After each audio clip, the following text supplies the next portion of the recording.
नमस्कार, मैं हूं संजय शर्मा। आप देख रहे हैं 4 PM न्यूज़ नेटवर्क। इस देश में एक जमात ऐसी पैदा हो गई है जो दिमागी तौर पर, ज़हनी तौर पर बीमार है, मानसिक बीमार है। लोगों का खून पीने में उसे मज़ा आता है, लुत्फ़ आता है। वो चाहती है कि इस देश में नफ़रत की दीवारें इतनी बड़ी हो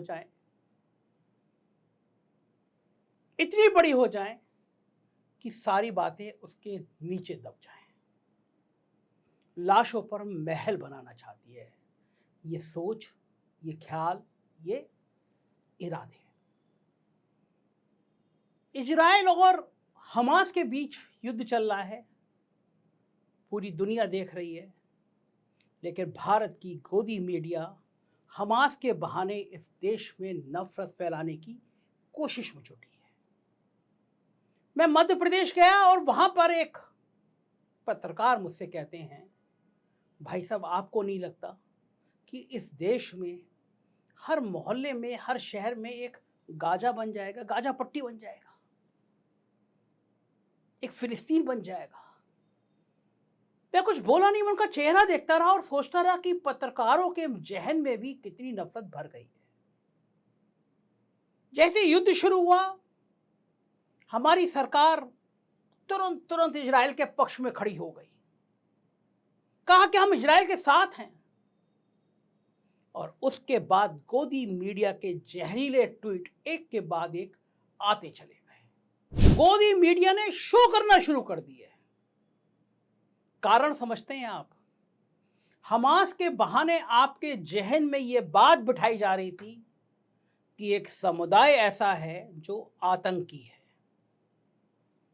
हमास की पक्ष में कोई नहीं बोल रहा, हमास की उस आतंकवादी घटना के पक्ष में कोई नहीं बोल रहा, लेकिन उसके बाद जो इजराइल कर रहा है वो जहनी तौर पर मानसिक बीमार देश ही कर सकता है।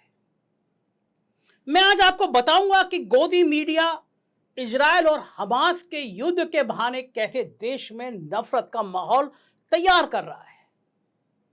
ये वीडियो मैंने आज इसलिए तैयार किया, मैं मध्य प्रदेश के उस पत्रकार की बात भूल गया था, लेकिन आज सुबह मेरे पास एक बहुत सीनियर रिटायर IAS का दिल्ली से फोन आया। बात इजराइल और हमास में शुरू हुई। बहुत सीनियर अफसर थे वो, और उन्होंने कहा कि क्या देश हो गया है। मेरे अपने गांव में गया, गांव में ये बात हो रही थी कि अगर अभी भी हालात नहीं संभाले गए तो हमारे देश में भी जगह जगह हमास जैसे लोग पैदा हो जाएंगे।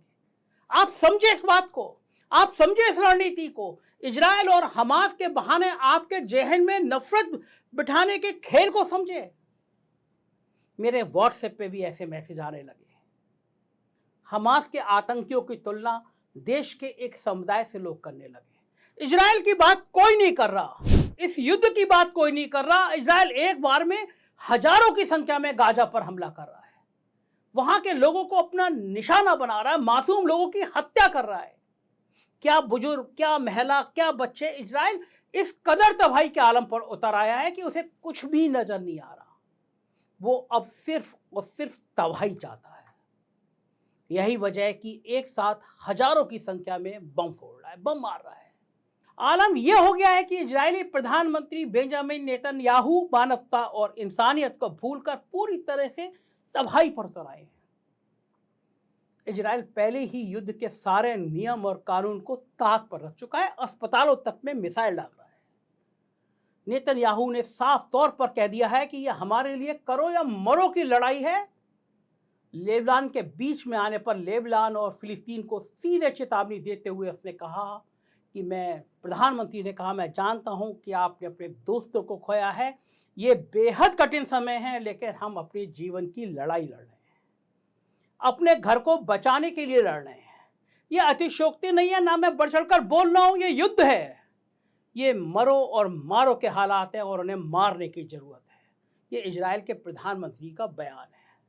इजराइल ने यह भी बताया कि उत्तरी गाजा में हमले तेज कर रहे हैं। इतना ही नहीं, इजराइल की तरफ से चेतावनी दी गई है कि जो कोई भी उन्हें रोकने की कोशिश करेगा उसे आतंकवादी समर्थक समझा जाएगा। हमलों से बचने के लिए गाजा के नागरिक दक्षिणी इलाकों की तरफ भागे थे। लेकिन इजराइल ने 22 अक्टूबर को दक्षिणी गाजा पर भी हमले कर दिए। फिलिस्तीनी मीडिया ने बताया कि दक्षिणी गाजा के शहर खान यूनिस में इजरायली हमलों में कम से कम 15 लोगों से ज़्यादा लोग मारे गए। वहीं इजरायली सेना ने बताया कि बंधक बनाए गए लोगों की संख्या भी लगातार बढ़ रही है। फिलिस्तीनी स्वास्थ्य मंत्रालय की ओर से कहा गया कि अभी तक इजरायली हमलों में लगभग 5,000 फिलिस्तीनी लोग मारे जा चुके हैं। करीब 16,000 लोग बुरी तरह घायल हैं। गाजा के अधिकारियों ने बताया कि गजा पट्टी में मारे गए लोगों में 40% से भी अधिक तो मासूम बच्चे हैं। सबसे बड़ी बात कि लोगों की जानें जा रही हैं, लेकिन इजराइल और इजराइल के प्रधानमंत्री पर बेगुनाह लोगों की जान जाने का कोई भी असर होता हुआ दिखाई नहीं दे रहा है। पिछले 24 घंटों के बारे में जानकारी देते हुए गाजा के स्वास्थ्य मंत्रालय की ओर से बताया गया कि इजरायली हमलों के चलते पिछले एक दिन में कम से कम 700 से ज़्यादा लोगों की मौत हुई है।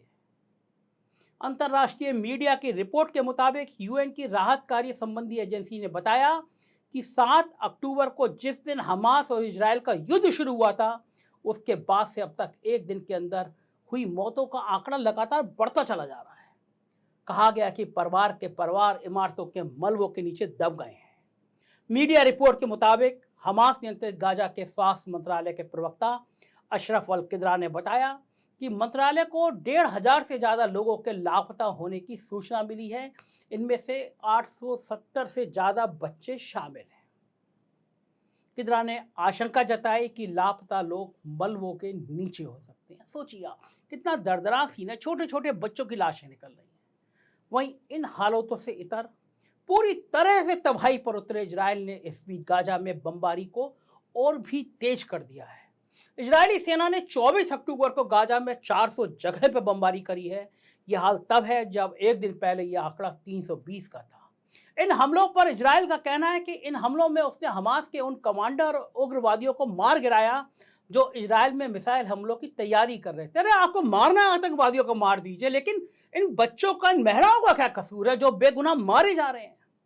सबसे बड़ी बात यह कि इजराइल लगातार मानवता को ताक पर रखकर पूरे गाजा को तबाह करने और करो या मरो की जंग पर उतारू है, तो वहीं दूसरी ओर America, Britain, Italy, Germany, France जैसे कई देश इजराइल को समर्थन देने के लिए आगे आ गए हैं।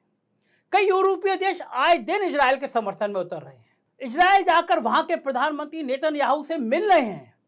सवाल यह है कि क्या इन देशों को यह दिख नहीं रहा कि आतंकवाद मिटाने की आड़ में ये प्रधानमंत्री, इजराइल का ये प्रधानमंत्री इस कदर बौखला गया है कि पूरे फिलिस्तीन और गाजा को ही तबाह करने में जुट गया है।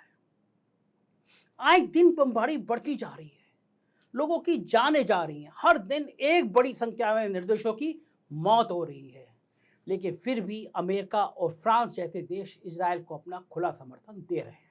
अब कहाँ गया अमेरिका का मानवता वाला प्रेम, खुद को एक शांति दूत का पुजारी बताने वाला चेहरा? क्या ऐसी ही शांति वो चाहता है कि कहीं निर्दोष लोगों की जानें जाती रहें? ये कैसा दोगलापन है इन बड़े देशों का, जो देश पिछले 19 दिनों से एक छोटी सी जगह पर दिन भर हजारों की संख्या में बमबारी कर रहा है, उसको समर्थन देने का आखिर ये मानवता का कौन सा चोला है, जैसे अमेरिका और फ्रांस जैसे कई बड़े देशों ने पहन रखा है। सबसे बड़ी बात कि अब फिलिस्तीन की मदद की जरूरत है, उस देश को मदद की जरूरत है, लेकिन उसे वो वाजिब मदद मिल नहीं पा रही है। किसी भी तरह 50 से ज़्यादा ट्रकों को इजिप्ट के रास्ते गाजा के लिए रवाना किया गया, लेकिन सबसे बड़ी बात यह है कि कहने को तो कुछ देश फिलिस्तीन और गाजा की मदद के लिए आगे आ रहे हैं, लेकिन ये जो मदद पहुंचा पा रहे हैं वो नाम मात्र की है। सवाल यह है कि एक और मदद पहुंचाई जा रही है तो वहीं दूसरी ओर इजराइल द्वारा लगातार बमबारी की जा रही है, अस्पतालों को खाली करने की धमकी दे दी जा रही है। ऐसे में जब लोग ही नहीं बचेंगे तो आखिर ये मदद किसके काम आएगी? जो मदद भेजी गई उसमें दवाएं, सैनिटरी आइटम, कुछ खाने का सामान, ये सब भेजा गया है। भारत की तरफ से भी कुछ सहायता भेजी गई है, लेकिन ये इतनी कम है कि कुछ पूछो मत। और भारत ने भी अपना रुख तब बदला जब यह आलोचना होने लगी कि फिलिस्तीन से भारत के रिश्ते अच्छे थे और इजराइल के संग आने के बाद ये रिश्ते खराब हो गए। तब सरकार ने अपना यू टर्न किया। गाजा में अब तक सारे देशों के मिला के 20-22 ट्रक पहुंच चुके हैं बताया जा रहा है, लेकिन सवाल यह है कि जब वहाँ पर लोग बचेंगे ही नहीं, मानव ही नहीं रहेगा, इंसान ही नहीं रहेगा, तो इस मानवीय सहायता का क्या होगा? क्योंकि जिस दिन इन ट्रकों को गाजा में जाने की अनुमति दी गई, उसी दिन भारी संख्या में वहां बमबारी की गई। यानी साफ है, अगर मदद के लिए सामग्री पहुंचेगी भी तो वो इसका इस्तेमाल नहीं करने देंगे। यह है इजराइल की रणनीति और यह है उसका प्लान। ये मदद पहुंच रही है, लेकिन जब वहाँ पानी नहीं बचा, ईंधन ही नहीं बचा, तो फिर पानी साफ करने वाली दवाई का क्या होगा। वही जब इजराइल पक्के बने मकानों तक को नहीं छोड़ा, बम मार रहा है, तो ये तंबू कनात वहाँ के लोगों की क्या मदद कर पाएंगे। फिलहाल जो मदद पहुंच रही है वो ऊंट के मुंह में जीरा। अब ये महज खाना पूर्ति है या इसका कोई असर पड़ेगा, ये लोग आप खुद फैसला करिए। इन हालातों में कोई कैसे जी सकता है। मानवता खत्म हो गई है। फिलहाल इजराइल की ओर से हमला और बमबारी रुक नहीं रही है और तेज होती जा रही है। वहीं दूसरी ओर हमास भी अब मदद के बदले बंधक बनाए गए लोगों को छोड़ने की बात कर रहा है। कल ही हमास की ओर से कुछ लोगों को छोड़ा गया। हमास 50 बंधकों को रिहा करने के बदले फ्यूल की मांग कर रहा है। फिलहाल ये तो साफ है कि इजराइल अब नैतिकता और मानवता को भूलकर सिर्फ और सिर्फ तबाही पर उतारू हुए है। इसलिए वो आए दिन अपने हमलों में तेजी करता जा रहा है। भले इजराइल को इस तबाही में अमेरिका, ब्रिटेन और फ्रांस समेत कई यूरोपीय देशों का समर्थन प्राप्त हो, लेकिन इजराइल के खिलाफ अब दुनिया के कई देशों में विरोध की आवाजें उठने लगी हैं। फिर वो चाहे अमेरिका ही क्यों ना हो। भले ही इन विरोधों का इजराइल पर अभी कोई असर ना पड़ रहा हो और वो अपने हमले और भी तेज कर रहा हो, लेकिन अगर इन बाहरी देशों में इसी तरह इजराइल के खिलाफ विरोध प्रदर्शन तेज होते गए और बढ़ते चले गए, तो जाहिर है निश्चित ही आने वाले समय में इजराइल वैश्विक स्तर पर अकेला पड़ जाएगा। उसका साथ देने के लिए अमेरिका भी शायद उस मुकरता से खड़ा नहीं हो पाएगा जैसा अभी खड़ा है, क्योंकि अमेरिका की फितरत हमेशा से दूसरों की आग में कूदकर खुद पीछे हटने की रही है। यूक्रेन इसका जीता जागता उदाहरण है। उसे अपने हथियार बेचने होती हैं। यही वजह है कि अन्य देशों में नहीं बल्कि इजराइल में भी इजराइल सरकार के खिलाफ लोग विरोध में उतर आए। उन्हें युद्ध नहीं चाहिए। इजराइल में लोगों ने प्रदर्शन किया और अपनी सरकार से हमास द्वारा बंधक बनाए गए अपने नागरिकों को वापस लाने की मांग की। बंधकों की रिहाई के लिए प्रदर्शन के दौरान लोगों ने कहा कि हमारा किसी से भी संपर्क नहीं हो पा रहा, हम नर्क की स्थिति में पहुंच गए हैं। प्रदर्शन के दौरान लोगों ने कहा कि हमारा पूरा संपर्क टूट गया है, ना जीवित रहने के कोई निशान मिल रहे हैं और ना ही कोई संकेत। अब 2 सप्ताह हो गए, हम यहाँ हैं, हमारे 200 से अधिक लोग बंधक बने हुए हैं और हम यहाँ अपनी आवाज़ सरकार तक पहुँचाने के लिए जुटे हैं। प्रदर्शन करने वाले लोगों ने कहा कि दुनिया और अंतर्राष्ट्रीय समुदाय को हमारी मदद करना चाहिए ताकि हम अपने बंधकों को छुड़ा सकें। हम उन्हें वापस लाने की मांग कर रहे हैं। इतना ही नहीं, जो अमेरिका इजराइल के समर्थन में खड़ा है, उस अमेरिका और यूरोप में भी इजराइल के खिलाफ प्रदर्शन हो रहे हैं। लोग फिलिस्तीन के समर्थन में उतर रहे हैं। ये वो लोग हैं जो मानते हैं और चाहते हैं कि नरसंहार और आक्रमणकारी हमले बंद हों।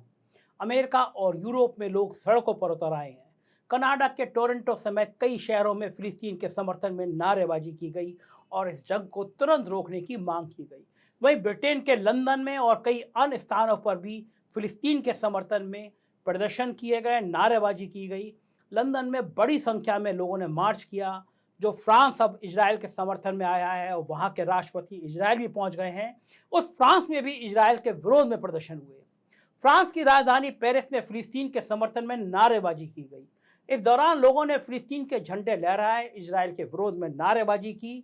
प्रदर्शनकारियों ने इजराइल और हमास के युद्ध को बंद करने की मांग की। दुनिया में सबसे अधिक मुस्लिम आबादी वाले देश इंडोनेशिया में भी गाजा में युद्ध विराम की मांग के लिए नारे लगाए गए। इस दौरान फिलिस्तीन की आज़ादी के नारे लगाए गए। मोरक्को के रबात में फिलिस्तीन के समर्थन में लोग सड़कों पर उतर आए। लेबनान में भी गाजा के समर्थन में रैली की गई। हालांकि लेबनान को इजराइल ने धमकी भी दी। वहीं संयुक्त राष्ट्र ने इजराइल द्वारा फिलिस्तीन पर किए जा रहे लगातार हमलों की निंदा की। संयुक्त राष्ट्र के महासचिव एंटोनियो गुटेरेस ने अपने एक बयान में कहा कि इजराइल के खिलाफ हमास के हमले के आधार पर फिलिस्तीन के लोगों को दी जा रही सामूहिक सजा को जायज नहीं ठहराया जा सकता। गुटेरेस ने यह भी कहा कि हमास का हमला बेवजह नहीं हुआ। फिलिस्तीन के लोग 56 साल से इजराइल के घुटन भरे कब्जे में जीने को मजबूर थे। यूएन चीफ ने कहा कि इजराइल गाजा में मानवतावादी कानून का स्पष्ट उल्लंघन कर रहा है। हालांकि यूएन द्वारा इजराइल पर सवाल उठाए जाने पर इजराइल की ओर से राष्ट्र के महासचिव एंटोनियो गुटेरेस के इस्तीफे की मांग कर डाली। ये सीधे सीधे गुंडागर्दी होती है कि यूएन के महासचिव ने ऐसी बात की तो उनका इस्तीफा ले लो। संयुक्त राष्ट्र के महासचिव के बयान पर प्रतिक्रिया देते हुए यूएन में इजरायल के प्रतिनिधि गिलाड एदार ने कहा कि एंटोनियो गुटेरेस हमारे क्षेत्र की वास्तविकता से कटे हुए हैं और नाजी हमास ने जिस तरह नरसंहार को अंजाम दिया वो उसका अनैतिक तरीके से देख रहे हैं। भले भी इजरायल पर दुनिया भर के देशों में हो रहे विरोध प्रदर्शनों का कोई असर ना पड़ रहा हो और यहाँ तक कि वो यूएन चीफ के इस्तीफे की मांग कर रहा हो, लेकिन जाहिर है आने वाले दिनों में इजरायल वैश्विक स्तर पर अकेला पड़ जाएगा। वो ग्लोबल लेवल पर अपना समर्थन खो देगा, क्योंकि इजरायल पर भले ही कोई असर ना पड़ रहा हो, लेकिन जिन देशों में ये प्रदर्शन हो रहे हैं उन देशों में तो इन प्रदर्शनों का असर पड़ेगा और शायद पड़ने भी लगा है। तभी तो अमेरिका के पूर्व राष्ट्रपति बराक ओबामा ने इजरायल के प्रधानमंत्री को सतर्क करते हुए एक पत्र लिखा है। इस पत्र में ओबामा लिखते हैं, अगर इजरायल युद्ध में गाजा के नागरिकों को मानवीय पहलू को नज़रअंदाज करता है तो उसका खामियाजा भुगतना पड़ सकता है। उन्होंने कहा कि अगर इजरायल गाजा पर हमले जारी रखता है तो वैश्विक स्तर पर उसका समर्थन कमज़ोर पड़ेगा। इसका इस्तेमाल दुश्मन देश अपने पक्ष में माहौल तैयार करने के लिए कर सकते हैं। गाजा पर बमबारी की वजह से पहले ही हजारों फिलिस्तीनी मारे जा चुके हैं, बहुत बड़ी संख्या में बच्चे मरे हैं, सैकड़ों हजारों लोगों को अपने घरों से बेघर होना पड़ा है। बराक ओबामा ने कहा है कि गाजा में नागरिकों के भोजन, पानी, बिजली की कटौती करने के इजरायली सरकार के फैसले से न केवल मानवीय संकट का खतरा है, बल्कि ये भविष्य में पीढ़ियों के लिए, आने वाली पीढ़ियों के लिए फिलिस्तीनी नागरिकों के रवैये को और भी सख्त कर सकता है। उन्होंने कहा कि गाजा पर हमले के बाद इजरायल के लिए इस क्षेत्र में शांति और स्थिरता हासिल करने के दीर्घकालिक प्रयास कमज़ोर पड़ जाएंगे। उन्होंने ये भी कहा कि युद्ध हमेशा दुखद होता है, यहाँ तक कि सैन्य अभियान भी नागरिकों को जोखिम में डालते हैं, चाहे अभियान को कितना ही नियोजित और सावधानी से क्यों किया जाए। जाहिर है अभी इजरायल भले ही इन प्रदर्शनों को इसलिए हल्के में ले रहा हो कि उसे इस देशों की सरकारों और वहाँ के राष्ट्राध्यक्षों का समर्थन प्राप्त है, लेकिन इजरायल को यहाँ ये भी ध्यान रखना होगा कि ये जब प्रदर्शन इस तरह बढ़ते रहेंगे तो यहाँ की सरकारें इन प्रदर्शनों पर अवश्य ध्यान देंगी, इन्हें गंभीरता से लेंगी, जिसके चलते ये देश बाद में, इनकी सरकारें भी इजरायल से हाथ पीछा कर लेंगे। इससे इजरायल अकेला पड़ जाएगा और शायद यही इशारा बराक ओबामा ने इजरायल के प्रधानमंत्री को किया है। फिलहाल देखना तो ये होगा कि क्या इन प्रदर्शनों का इजरायल पर कोई असर पड़ता है या फिर इजरायल इसी तरह अपनी मानवता को ताक पर रखने वाली नीयत पर चलता है, इंसानियत को शर्मनाक करता है। ये बड़ी बात होगी, लेकिन उससे भी बड़ी बात यह है कि भारत में जिस तरह गोदी मीडिया इस जहर को फैला रहा है, आपके बीच में नफरत फैला रहा है, ये सब भी चलेगा, नवंबर तक चलेगा, क्योंकि 5 राज्यों में चुनाव हैं। आप देख रहे होंगे दिन भर आपके टीवी चैनल पर इजरायल के युद्ध की खबरें चलती रहती हैं। आप समझिए इसका मतलब क्या है। इजरायल का हमला क्या इतना बड़ा है, ये युद्ध इतना बड़ा है कि दिन में 24 घंटे में 15-16 घंटे सिर्फ युद्ध दिखाया जाए, बार बार हमास के आतंकवादी दिखाए जाए।